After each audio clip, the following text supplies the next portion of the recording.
Welcome to How to Music Tech. This is part 35 in this series. How to adjust the gain of an instrument. Select the instrument that you want to adjust the gain of. Press and hold the shift key and then press octave up, which is the menu button.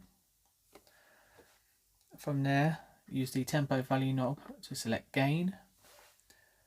Press the C# button to enter, and then use the tempo and value knob to set the gain from 0 to 200.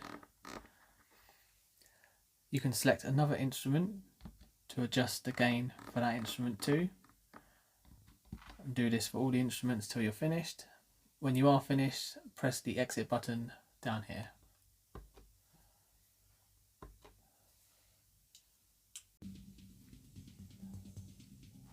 Thank you so much for watching. I really hope you found this tutorial helpful.